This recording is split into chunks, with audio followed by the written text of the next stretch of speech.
When we started out, we didn't seem like we were going to be successful at all. OpenAI had $1 billion and like all of this star power, and we had 7 co-founders in COVID, like trying to build something, and we didn't know if we were necessarily going to make a product or what the products would look like. One thing that's interesting to look at is just that humanity is on track for like the largest infrastructure build out of all time. Tell us about the early days of Anthropic. So you had a general idea of this sort of like long-term mission that you wanted to do to, not destroy humanity, but like, what did you actually work on for the first year? How did that convert on an actual product?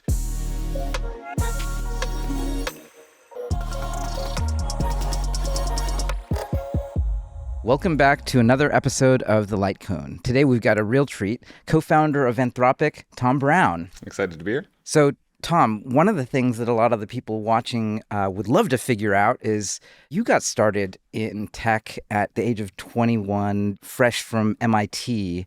How does someone go from that in 2009 to literally co-founding something as important as Anthropic? Summer 2009, linked language. 2 of my friends had started that out. I think they had seen one of our other friends, Kyle Vogt, kind of do a YC company. And so it was in the water that that's a thing that we could try to do. They started out, I was the first employee. Back then, yeah, you guys let me join for all the dinners and stuff like that too. I could have instead gone to like a big tech company or something like that. And I think probably just as a software engineer, I might have learned more software engineering skills. But I think by being there with the other co-founders without anyone telling us what to do, basically we had to figure out how to live, how to like the company would die by default. I think in school there was a lot of like a feeling of more of people would give me tasks and I would do the tasks. It's kind of like a dog waiting for like food to be like fed to them in their bowl or something like that. And I think for that company it was more like wolves and we have to like hunt our for like food, otherwise like our kids are gonna starve or something like that. I think that mindset I think has been like the most valuable mindset that shift that I've had for trying to do like bigger, more exciting things. Yeah, big tech just teaches you to work at a big tech company, whereas it's much more fun to be a wolf. Yeah. How did you go from working at friend's startup to then you started your own one? So Linked was, we ran the company for a bit. I ended up going back to school afterwards. And then when I left school, I went to this company, Mopo. The mobile advertising thing, right? Yeah. I was like the first engineer there. I was like, okay, well, I want to be a wolf, but like I was really bad at programming also. I was like very, very struggling as like a like software engineer. I know I want to do more, but I don't know how to do it yet. And so I think that was kind of like an experience getting to scale something. Winter 2012, one of my friends who was my smartest friend from college pitched me on, let's go and start a YC company. We did, at the time, Solid Stage. This was before Docker existed. And so the idea was try to make it easier to do DevOps, but Docker doesn't exist. So it's going to be a more flexible Heroku, which basically meant a more complicated like Heroku. And so I remember we interviewed with you guys. I think folks didn't really understand what we were trying to build. I think we didn't really understand what we were trying to build that much. When you're trying to do something new, that's actually sometimes common. Yeah, I think we were an outlier there because we did our interviews and then we got called back driving back to San Francisco, and TLB had written on the board like an angry frowny face and what are you actually going to build? and so he wanted us to explain that.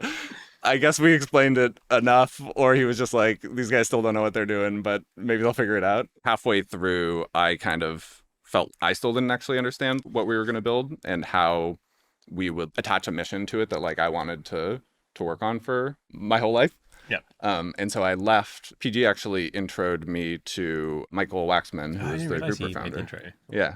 So Grouper was a dating app, only it was novel in that you had 3 guys and 3 girls. Yep. This was before AI in a lot of ways. So there was a team of people who would manually link people up, right? Yep. And they'd meet up at a bar and Yep. shenanigans would ensue. Yes. Reliably shenanigans. People didn't always have a great time. I think you went on a couple of groupers. I went on a bunch. Okay, yeah. The pitch for Grouper for me, for why I was excited for it, was just I was an incredibly awkward kid. What I wanted to do was to basically have a thing that lets awkward people like me go out and talk to other people, for me to talk to girls, and feel like I was safe doing it with like my friends around and stuff like that. And so I think who were going to be our employees was important. I did like all of our engineering interviews. We would take someone. The only person who went on more was Greg Brockman. Where I think he had a phase where like That's every single fascinating. week he would go and like post on Slack or HipChat at the Because he time or moved to whatever. New York and he was hanging out at the Recurse Center during this period, I think. Oh, I think he was at Stripe. Maybe for part of it he was at Recurse, yeah. But he also had I think just like I a just thought he phase was at Stripe, where he would okay. just at Stripe he would just like Oh, post okay, in their right. thing every like I'm going on a grouper who's going for like a whole year. So I ended up being close with Greg, which ended up being a connection to the OpenAI. What was the journey like? Because you started as you just graduated from MIT CS. You were 21. You became first an early employee for all these YC startups. Then you started your company just a couple of years later. And what was the path for you to eventually become the co-founder of Anthropic? It was like a long path, but it's pretty impressive. How did you get there? I mean, it sounds like getting in touch with Greg at that moment Some was a big serendipity. moment. And then you were one of the first, couple dozen people to join OpenAI as a result. Yeah. So I left Grouper 2014, June 2014, and I joined OpenAI I think a year later. I tried to like build up courage to make the switch to try to learn AI research. At the time, I was like, okay, it seems like sometime in our lifetimes, we might end up making transformative AI. If we do, that would be the biggest thing. Maybe there's some way that I could help out. But also, I got like a B- in linear algebra in college. And so it seemed like at the time you needed to be just top superstar in order to try to help out with that at all. And so I think I had like a lot of uncertainty about whether I would be able to help. And also I'd had some success with startups. And so a lot of me was just like, rather than trying to retool at this, like I could try to do another startup or something like that. I feel like in that period, going to work on AI research was just not seen as like a serious, like not like a practically serious thing to do. Yeah. And you're in a world where it's like people try and build companies and do these like really practical things. Like what Yeah. were your friends like, oh, that's really cool, you're going to go work on AI stuff? Or was it? Not really. Yeah, I think my friends were like, that sounds weird and bad, kind of like it doesn't really seem like like AI safety is a thing we should be aware. Like overpopulation on Mars doesn't make any sense. And my friends were also just like, I don't know if you're going to be good at that, Tom. I think that for that reason, I think I didn't try very hard I like kind of flip-flopped on it for like 6 months trying to build up courage to do it. And what were you specifically at this point? Like you're reading research papers, like what does it look like? Yeah, so first I was just kind of hanging out. I built like an art car for Titanic's end and stuff like that. Oh, that was fun. Yeah. we did that. Yeah. So That was I spent amazing. like a whole summer, like 3 months after Grouper doing that. Because honestly, I was like kind of burned out for Grouper where, I don't know, startups like the highs are high, like the lows are low, and we weren't working at the end. Our business wasn't succeeding. Our revenue was going down. But my main job still was like recruiting engineers. And so I had to like pitch them on this dream that I'd had, but I like no longer really It sounds like believed a in. death march.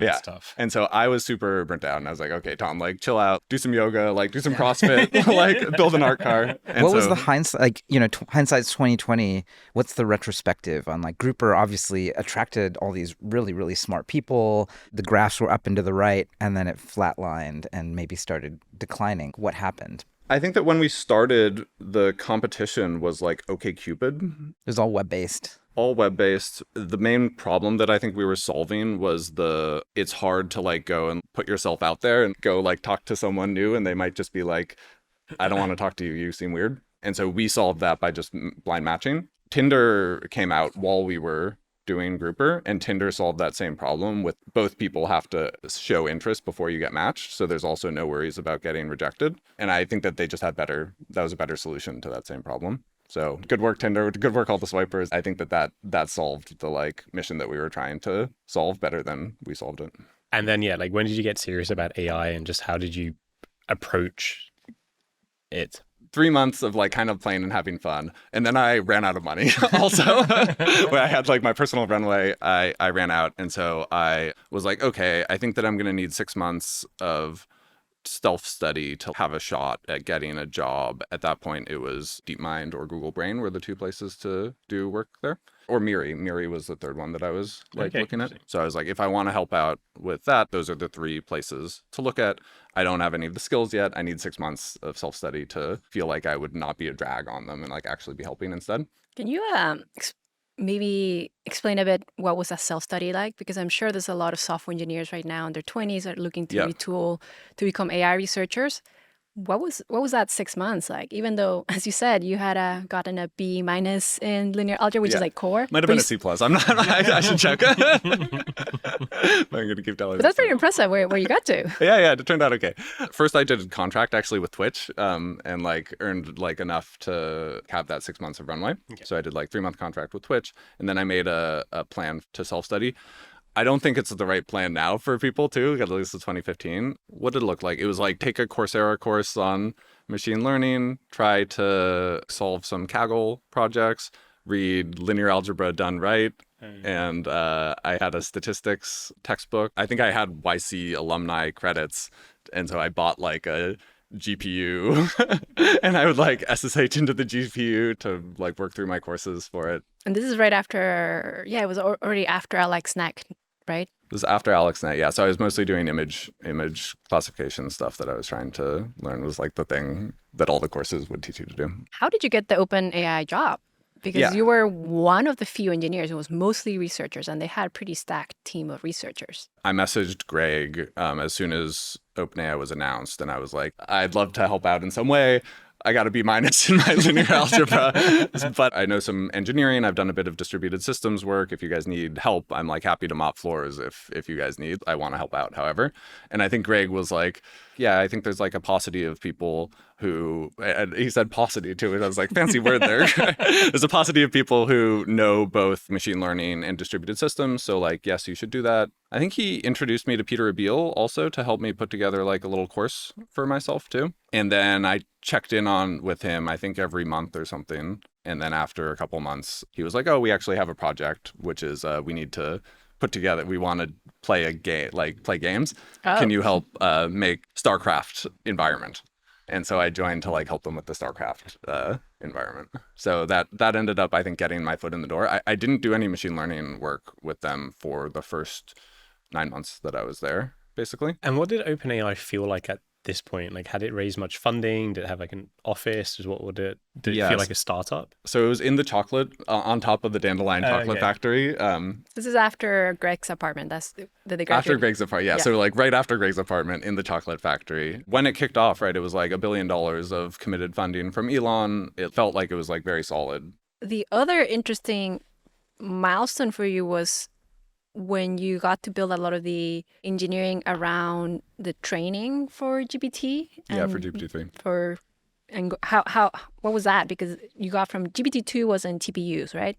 Yep. And the big breakthrough in GPT-3 was like use more compute and using GPUs. Yep. So I ended up working at OpenAI for a year, left, went to Google Brain for a year, came back, and then GPT-3 was 2018 through 2019 was like building up to GPT-3, which exactly as you said was like scaling things up. I think that like Dario had seen the big trend of scaling laws, basically. You published a paper for that. Yeah. And that's like a pretty important paper that now has withstood the test of time, and we're living now the dream of it. Definitely like seeing that line of reliably you get more intelligence if you spend more compute with the right recipe was the main thing that was, at least for me, was like, this is a thing that's like happening now, because you could look even at the time, we weren't spending very much money on the training jobs at the time. And you could see that there was scaling there. And then also Danny Hernandez did a paper at the time that showed how much cheaper algorithmic efficiency was making stuff over time too. And like those two things stack together, that was like, oh, wow, we're going to get a lot more intelligence over the next few years. So it was noteworthy and surprising when you saw it. Yeah. And I think the thing that seemed the weirdest to me is like, I'm not a physicist, but like all these physicists were doing this stuff. The like original scaling laws paper, just the like very straight line over like 12 orders of magnitude. I'm just like 12 Incredible. orders of magnitude is like just like a stupidly large amount of, I've like never seen anything go over 12 orders of magnitude. That convinced me to definitely pivot all of my work into scaling, which I hadn't been doing before.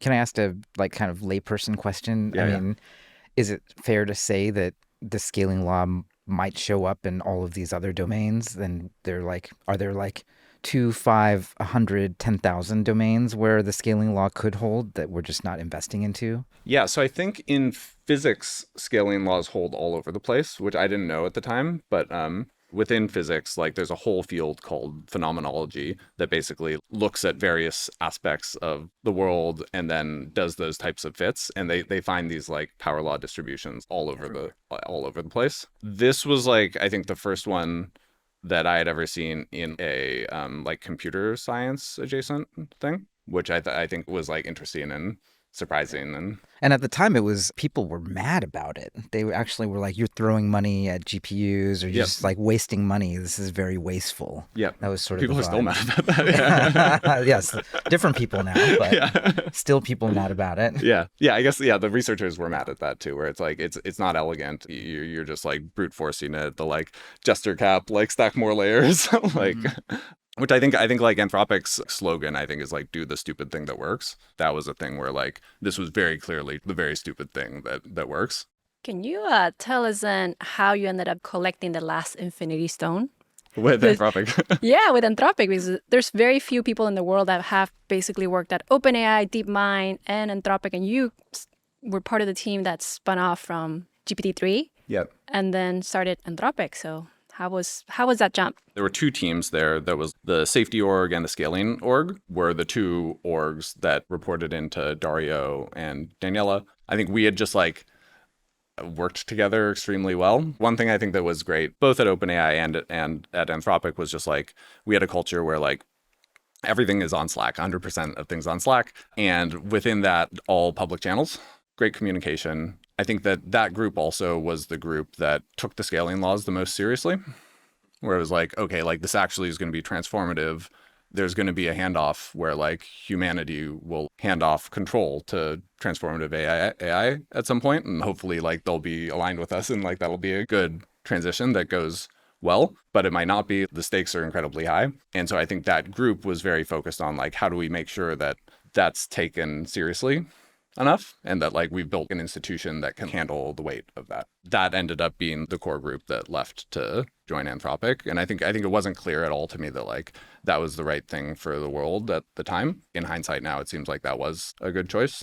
I think what was kind of cool then too is when we started out, we didn't seem like we were going to be successful at all. OpenAI had $1 billion and like all of this star power, and we had 7 co-founders in COVID, like trying to build something, and we didn't know if we were necessarily going to make a product or what the products would look like. And so I think that what was interesting from that too is that all of the initial people who joined were there for the mission too. They all could have worked somewhere else for more prestige, more money. People would have known what they were doing, etc. Or stayed at OpenAI. Right. Exactly. Yeah, exactly. That's been an interesting thing then that I think has been like the key to like letting our culture or like let our org scale. We're like 2,000 people now, but we still have a thing where it doesn't seem like politics have creeped in. And I think a lot of that is like the first 100 people all were just there for the mission. So like if something starts to go wrong, they'll like raise their hand and be like, it seems like this person might not be acting for the mission. YC's next batch is now taking applications. Got a startup in you? Apply at ycombinator.com/apply. It's never too early, and filling out the app will level up your idea. Okay, back to the video. Maybe tell us about the early days of Anthropic. So the 7 of you broke off from OpenAI. You had a general idea of this sort of like long-term mission that you wanted to do to, you know, not destroy humanity. But like, what did you actually work on for the first year? How did that converge on an actual product? So first year, the main thing that I tried to do was just build the training infrastructure that we needed to train a model, and then get the compute that we needed to train the model. Those were like my 2 main projects. All the other things that you need to do when you're like starting up a company too. So like set up a Brex account and like, I don't know, like all of that stuff. We started out with 7 co-founders. Within like a few months, I think like 25 folks from OpenAI overall had joined. So we had like a pretty substantial team that like already knew how to work together too. And so that helped us get up and running faster. And at what point did you launch the first product, and when did things begin to actually start working? So the first product that we launched was after ChatGPT. We had like maybe 9 months before ChatGPT, we had a Slackbot version of like Claude 1. Oh yeah, we had that in the YC Slack remember. actually. Yeah. Yeah, I remember like Tom Blomfield adding all of you guys to it also. It was really cool. And then I think that at the time, though, we didn't know whether or not we wanted to launch it as a product. We didn't know if doing so would be good for the world at the time. I think we hadn't really thought through our theory of impact that much for like how we actually will make stuff work well. Plus, I think actually in hindsight, like if we had tried to launch it, we like wouldn't have had the serving infrastructure to have done it. And I think because we weren't sure whether or not we wanted to, we like hesitated for too long on building that infrastructure, which I think is learning for me. I mean, at this time, ChatGPT had not launched yet. ChatGPT hadn't launched. And so I guess we didn't know that it would be a big deal too. This is around the pandemic, 2022. This is summer 2022, yeah. And then ChatGPT launched fall 2022. And then we relaunched our API after that, and then Claude AI after that also. I think it didn't seem like it was working basically until Claude 3.5 and coding. I think like really like through that whole time then until about a year ago, it seemed like it wasn't clear that we were going to end up being like a successful company. We actually saw that in the startups because we kind of get a bit of a vibe check in terms of what is the preferred model for startups. So all of 2023, OpenAI was the response. Yep. Then things started to turn in 2024. Is when we saw Claude 3.5 and especially Sonnet was starting to get a market share per se in the YC batches, going from single digit to at some point like 20 and to 30%, and especially for coding, became the default choice, which was very interesting. Can you tell us about how that emergent behavior and the spikiness on that particular skill? Must be 80% now, or 90. Yeah, for coding, even more. Especially now Claude Code. What was that? Was that on purpose or just kind of happened? I think that we invested more in trying to make the model really good at code because we wanted the model to be good at code was one thing. Then you did it. Yeah. And then I think seeing the reaction of everyone to it was like, okay, yeah, like let's go much harder on that also. And this was before 3.5 Sonnet. You'd already invested enough in coding to realize that was really promising, and you decided to double down. I think this really was like individuals within the org being like, we want to do coding before 3.5 Sonnet. And then when we saw 3.5 Sonnet's really good product market fit, that was good signal to like go for that. And did you guys know, like the day that you guys launched 3.5 Sonnet, did you know that you had something really special and this was going to be the turning point for the company? Or were you as surprised as OpenAI when they launched ChatGPT and it just like unexpectedly took off? Yeah, I wish that we had like more foresight on that. But no, I think it was surprising for us too, like how big of a deal it was. And then I think 3.7 Sonnet also like surprised us by how much it unlocked like agentic coding. I think for each of these things, we move quite fast in rolling them out. And so we really often don't know what the results are going to be there. I think it's what made a lot of these coding agent startups work. I mean, there's a crazy story of Replit winning, going to 100 million in just 10 months, right? There's Cursor, of course, a story, and all built on all of these with Sonnet. I think that all of those things have been surprising to me. And then also just like in my working with Claude too, like I think I continue to be surprised by like the type of stuff that it can do. And I do think with each one, there's like more stuff that kind of unlocks. Where one of my friends was telling me that she had some code that some closed source tool that she wanted to modify, but she didn't have the source code for it. She had the compiled binary and she's like, Claude, can you decompile this? way. Like, yeah, can you disassemble the assembly?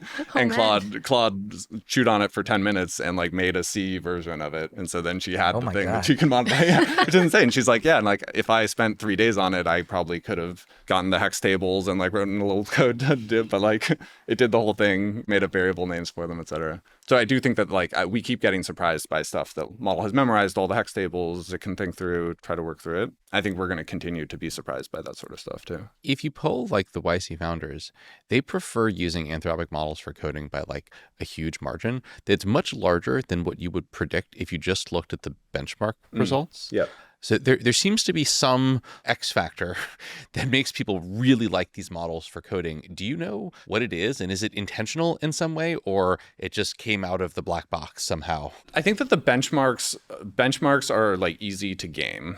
Where I think that all the other big labs, I think, have teams where they like their whole job of the team is to like make the benchmarks scores good, and we don't have such a team.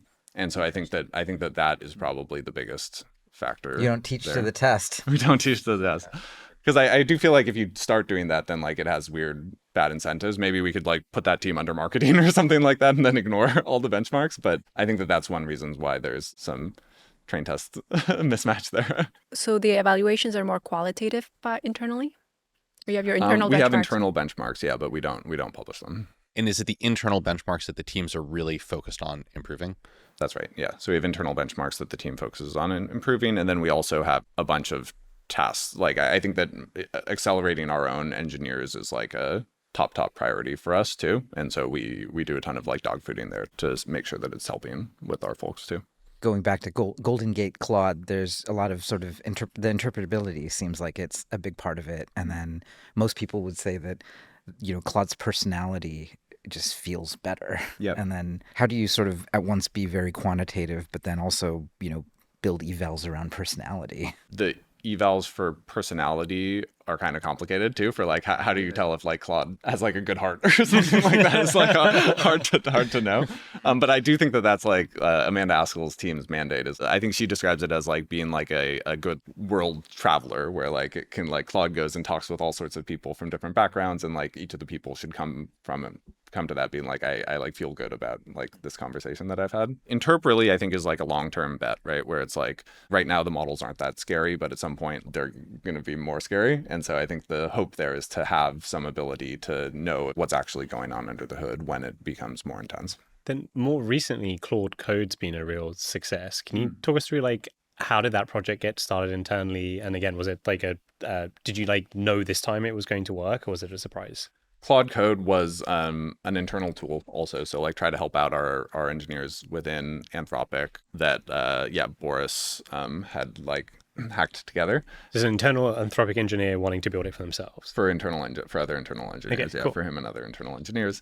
And then I think we definitely didn't know that it would be successful out there. And I think to some degree, like we really had fully just bet on the API before that, with the intention being like, there's like so many startups out there with so many good ideas, but who are we to like figure out what the right product is to build on top of this stuff? Everyone out there is going to build better stuff than us. And so put all of our effort into just making the best possible API. And I think that this surprised me as like, okay, like we actually were able to make something that like as a product was like better than the other products out on the market for this agentic use. I have like some theory that like part of that came from like a mind shift of seeing Claude as like the user for this thing too. For like Link, that we were like trying to build things for teachers, were like our users. For Grouper, it was like single people in New York mostly, I guess.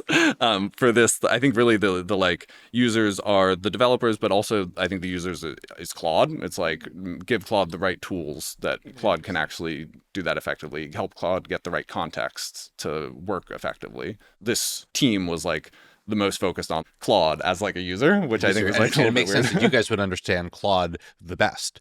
Yeah, I do think that that's a place where like startup founders though like can do that too, and I think that that's probably a rich vein for people to like make tools that are better for models as users. That's the perfect anthropomorphization of like the LLM itself. Like the agent is one of the stakeholders, one of the users that you would go after and try to like empower. Yeah, totally. Which actually makes a lot of sense why you guys actually got MCP to work to do tool calling, because a bunch of other labs had tried to do something, and the standard that really took off was yours. Yeah, I think that seems like a similar one too, where From it's that like philosophy. a model focused.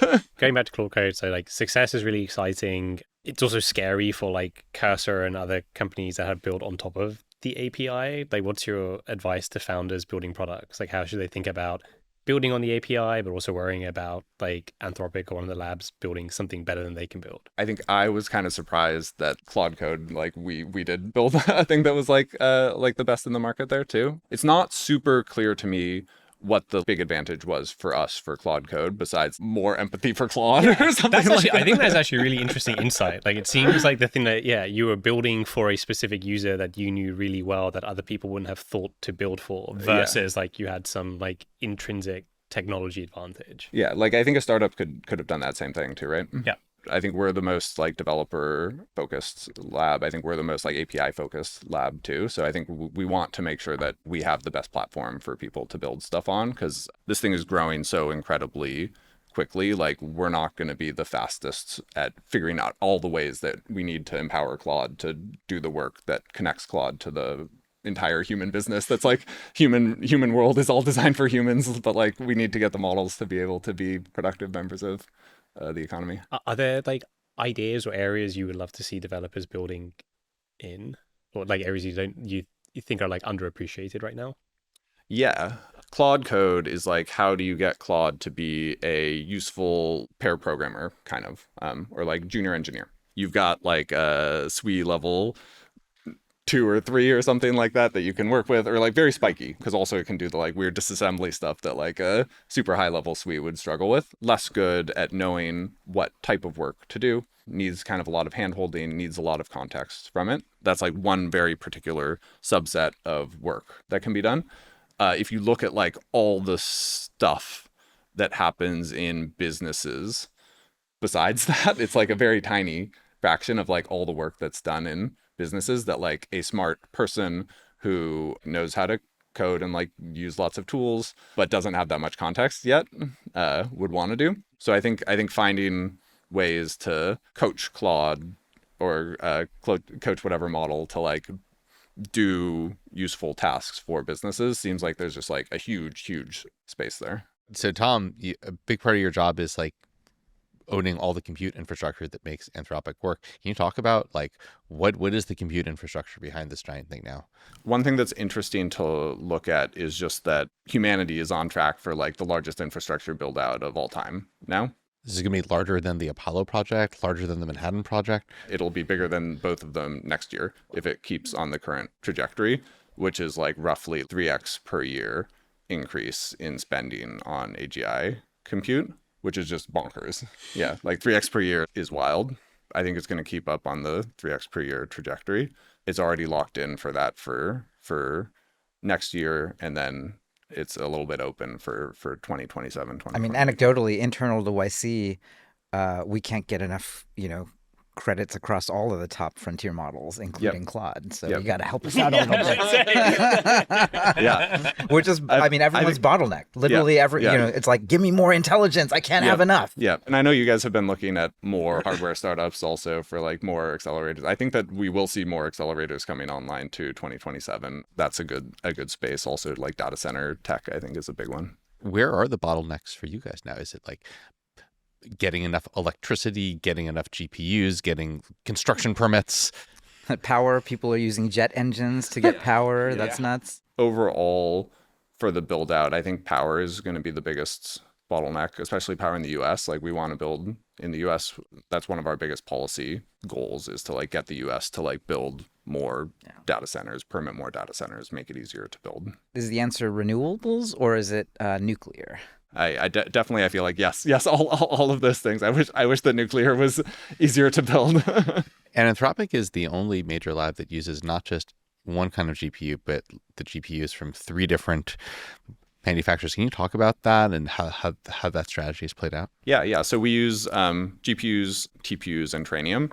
Downside of doing that is that we split our performance engineering teams across all of those platforms, which is a ton of extra work. The positive thing is it gives us the flexibility to both, one, like soak up that extra capacity because there just is more of those altogether than just one. And then 2 is we can use the like right chips for the right jobs, where some chips will be better for inference, some chips will be better for training, and we can match the right chips to the right jobs. So yeah, I think that's kind of the trade-off there. I guess one cool thing is just connecting the dots through your career and how all of this compounded, because you were the one engineer building that change of the architecture from TPUs to GPUs back at OpenAI that got GPT-3 to actually scale.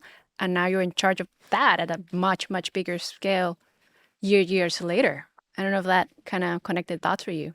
The big move from TPUs to GPUs at OpenAI, I think, was partly driven just that PyTorch was a better software stack on top of them than TensorFlow on top of TPUs. And I think that then unlocked fast iteration, where like if you have like a good, reliable software stack, then you can experiment quickly, just like build a whole system that works. I think that's the thing that we really strive for now at Anthropic too, is a challenge of having many more platforms is that it's harder to write all the good software. I think building the muscle of knowing how to build that software well so that all of the people who build on top of that low level can have a great experience with it is the most important thing there. Do you have advice for kind of like a younger Tom version of yourself who now you've seen and went through this crazy journey?